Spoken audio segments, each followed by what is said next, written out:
उहाँको स्वास्थ्यमा अचानक कुनै प्रतिकूल अवस्था बनेको हो भने भएको के हो अविलम्ब स्वास्थ्य परीक्षण गरेर संसदलाई जानकारी गराइयोस्।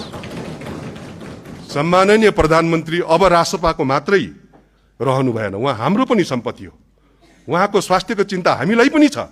त्यसले गर्दाखेरि चाँडोभन्दा चाँडो उहाँको चाहिँ स्वास्थ्यको जानकारी संसदलाई स्वास्थ्य परीक्षण गरेर जानकारी गराइयोस्। म सभामुख महोदयलाई विनम्रतापूर्वक आग्रह गर्न चाहन्छु। हुनसक्छ सत्ताको भारी अपेक्षा गरे भन्दा धेरै ठुलो भएर होला, यस्तो पनि लाग्छ घरिघरि मनमा।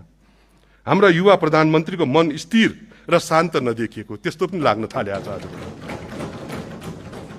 खैर जे होस्, प्रधानमन्त्रीले अहंकार र मर्यादाहीन व्यवहार प्रदर्शन गर्नु यो दुर्भाग्यपूर्ण हो।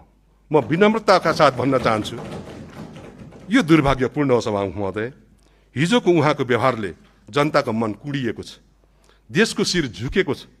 यो सदनको गरिमा र इज्जतमा दाग अनुभूति हामीलाई भएको छ।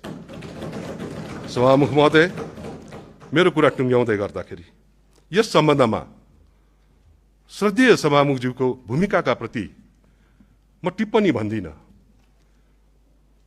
तर सभामुखज्यूको भूमिकाप्रति मलाई केही आश्चर्य लागेको छ।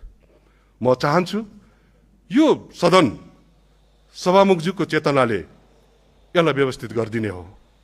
यसो किन गर्न सक्नु भएन? यो मेरो प्रश्न होइन, खालि मनमा उठेको खुल्दुली मात्रै हो। तर यसलाई यो सदनलाई गरिमामय बनाउनु सक्नु पर्दथ्यो, यसो भएन। यो पनि दुःखकै कुरा रह्यो सभामुख महोदय।